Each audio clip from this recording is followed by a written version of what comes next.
1177 کی بات ہے، ایک بچہ پیدا ہوتا ہے مروند کے علاقے میں۔ یہ مروند اس وقت افغانستان کا حصہ تھا اور آج یہ آذربائیجان کا علاقہ ہوتا ہے۔ سادات گھرانے سے ان کا تعلق تھا اور ان کے والد بھی بہت زیادہ متقی اور پرہیزگار تھے۔ جب ان کی پیدائش ہونے لگی تو کہا جاتا ہے کہ ایک دن ان کے والد کو ایک بزرگ نظر آئے جو غالباً یا مولا علی علیہ السلام تھے یا مولا حسین علیہ السلام تھے۔ انہوں نے بشارت دی کہ تمہارا ایک بچہ ہوگا، لوگوں کو ہدایت دیا کرے گا، لوگوں کو تبلیغ دے گا اور آپ نے اس کا بہت زیادہ خیال رکھنا ہے۔ والدین تھے، انہوں نے ان کو مذہبی تعلیم کی طرف لگایا اور صرف 7 سال کی عمر میں آپ نے قرآن پاک حفظ کر لیا۔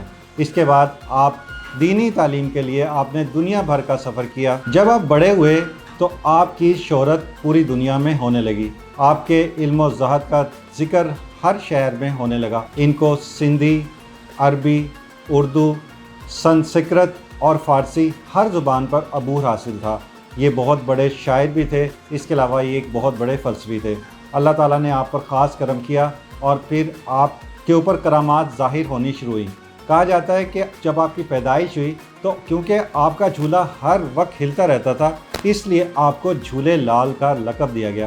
اس کے علاوہ جب آپ بڑے ہوئے اور آپ نے دین کی تبلیغ کا کام شروع کیا تو آپ اپنا لباس زیادہ تر سرخ رنگ کا پہنا کرتے تھے اور آپ کے گلے میں جو پتھر ہوتے تھے ان کا رنگ بھی سرخ ہوتا تھا۔ اسی وجہ سے آپ کو جھولے لال کا لقب دیا گیا اور آج بھی آپ کو جھولے لال کے نام سے یاد کیا جاتا ہے۔ لال شہباز قلندر کا ایک بڑا مشہور واقعہ ہے۔ ان کا ایک مرید تھا جس کا نام سکندر بودلہ تھا۔ سکندر بودلہ ایک مجذوب آدمی تھا۔ اس دور میں ایک راجہ چوپٹ ہوتا تھا۔ راجہ چوپٹ کا نام راجہ جیسر جی تھا۔ وہ بہت ظالم بادشاہ تھا اور لوگوں پہ ظلم و ستم کیا کرتا تھا۔ اس کے ظلم و ستم سے تنگ آ کر ایک دن جو سکندر بودلہ تھا اس نے بغاوت کا اعلان کر دیا اور اس نے شور مچانا شروع کیا کہ میرا مرشد آ رہا ہے، میرا مرشد آ رہا ہے، وہ آئے گا اور لوگوں کو نجات دلائے گا۔ اب اس کی بات ریگستانوں سے اور ویرانوں سے نکل کر بادشاہ کے محل تک جا پہنچی۔ جب بادشاہ کے جو درباری تھے انہوں نے یہ بتایا کہ کوئی سکندر بودلہ نامی ایک مجذوب شخص ہے جو کہہ رہا ہے کہ ایک میرا مرشد آ رہا ہے اور وہ بادشاہ کا تخت و تاج گرا دے گا۔ بادشاہ کو یہ بات بہت بری لگی۔ راجہ نے فوراً حکم دیا کہ جاؤ اور سکندر بودلہ کو گرفتار کر کے لے آؤ۔ جب وہ راجہ کے محل میں آیا تو راجہ نے اس سے پوچھا کہ تم کیا کہہ رہے ہو؟ تو سکندر بودلہ نے ایک مرتبہ پھر یہی بات دہرائی کہ میرا مرشد آئے گا، وہ ہماری عوام کو ظالموں سے نجات دلوائے گا۔ اس پر بادشاہ نے اس کو قید کر دیا اور روز کہا جاتا ہے کہ اس کے اوپر بہت زیادہ تشدد کیا جاتا تھا، اس کو بیلٹوں سے مارا جاتا تھا، اس کو زنجیروں میں جکڑا جاتا تھا۔ جتنا راجہ کے درباری اس پر ظلم کرتے تھے اتنا ہی زور زور سے وہ چلاتا تھا کہ میرا مرشد آئے گا۔ اب اسی دور میں اتفاق ایسا ہے کہ لال شہباز قلندر بھی ہندوستان ان کا آنا ہوا اور پھر یہ آواز ان کے کانوں تک پڑی تو ایک دن کہا جاتا ہے کہ لال شہباز قلندر نے کہا بودلہ میرے پاس آ جاؤ، بودلہ میرے پاس آ جاؤ۔ اب بودلہ جو قید میں تھا کہا جاتا ہے کہ اس کی زنجیریں ٹوٹی، دیواریں شک ہوئیں، جو جیل تھی، جو بادشاہ کی قید تھی، اس میں سے وہ نکل کر سیدھا لال شہباز قلندر کے پاس پہنچ گیا۔ اب بادشاہ کو بہت زیادہ غصہ آیا، اس نے کہا کہ جا کر ان دونوں کو گرفتار کر لو۔ یہ جب اس کے چلہ گاہ کے قریب پہنچتے ہیں تو جو درباری تھے ان کے گھوڑے بھی رک جاتے ہیں اور وہ قدم آگے بڑھا نہیں پاتے تھے۔ جب وہ واپس ہٹنے کی کوشش کرتے تو وہ آسانی سے موو کر سکتے تھے۔ اس پر انہوں نے آ کر پھر ایک مرتبہ بادشاہ کو کہا کہ ہم جب لال شہباز قلندر کی چلہ گاہ میں جانا چاہتے ہیں جہاں پہ انہوں نے قیام کیا ہوا ہے تو ہم وہاں پر جا نہیں پا رہے۔ اس پر راجہ نے پھر کہا کہ تم یہ جادوگر ہے، یہ کوئی بزرگ اوتار نہیں ہے، تم جا کر اس کو پکڑ کر لے آؤ۔ اب جب یہ دوبارہ اس کو لے جانے کے لیے وہاں گئے اس وقت کہا جاتا ہے کہ لال شہباز قلندر کچھ کھا رہے تھے۔ ان کے پاس ایک ہنڈی رکھی ہوئی تھی جس میں وہ کھانا وغیرہ تیار ہو رہا تھا۔ لال شہباز قلندر کو بہت زیادہ غصہ آیا، وہ جلال میں آئے، انہوں نے اس ہنڈی کے اوپر زور سے ہاتھ مارا تو کہا جاتا ہے کہ جو راجہ جیسر جی تھا اس کا جو محل تھا، اس کی ساری جو بلڈنگ تھی، اس کا جو قلعہ تھا وہ الٹ گیا۔ اور اگر آپ 7 شریف جائیں تو آپ کو آج بھی اس قلعے کے الٹے ہوئے آثار نظر آئیں گے اور کہا جاتا ہے کہ یہ بھی ان کی کرامات میں سے ایک ہے۔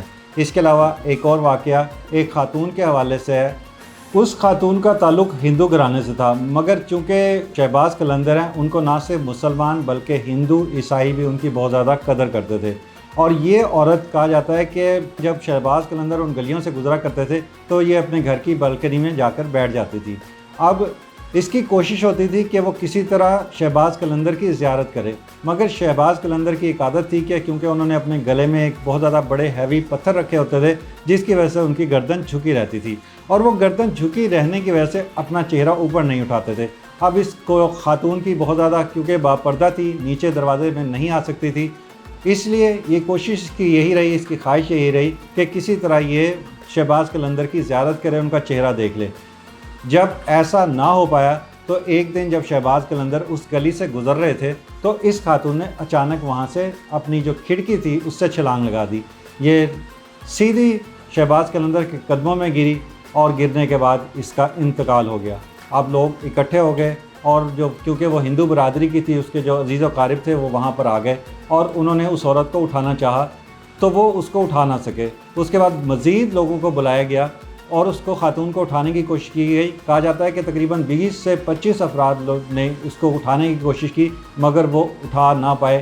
ایسا لگتا تھا کہ جیسے اس خاتون کو کسی نے زمین کے ساتھ چپکا دیا۔ اس پر شہباز قلندر نے کہا کہ تم جو کرنا چاہ رہے ہو اس خاتون کی قسمت میں جلنا نہیں ہے، اس کو آپ کو دفنانا پڑے گا، اور اگر تم یہ وعدہ کرتے ہو کہ اس کو جلاؤ گے نہیں بلکہ اس کی تدفین کرو گے جس طرح مسلمانوں کی ہوتی ہے، تب ہی اس کی لاش جو ہے وہ یہاں سے ہٹائی جا سکے گی۔ اس پر جو اس کے رشتہ دار تھے انہوں نے ان کی بات مانی اور اس کے بعد اس کی لاش کو اٹھایا گیا۔ کہا جاتا ہے کہ آج بھی یہ قبر 7 شریف میں لال شہباز قلندر کے مزار کے آس پاس ہی موجود ہے۔ لال شہباز قلندر کا عرس ہر سال 18 شعبان کو منایا جاتا ہے، جس میں نہ صرف مسلمان بلکہ ہندوؤں کی ایک بہت بڑی تعداد، اس کے ساتھ سکھ اور عیسائی بھی ان کے بہت زیادہ مریدین میں شامل ہیں۔ اور کہا جاتا ہے کہ 2 جلوس نکالے جاتے ہیں، ایک جلوس سادات کی زیر قیادت نکالا جاتا ہے جبکہ ایک جلوس ہندوؤں کی زیر قیادت نکالا جاتا ہے۔ تو یہ ہیں ہمارے لال شہباز قلندر جن کو پاکستان میں بہت زیادہ عزت و تکریم دی جاتی ہے۔ ناظرین گرامی، قبل آپ سے ایک گزارش ہے کہ ہمارے چینل کو سبسکرائب کر لیں۔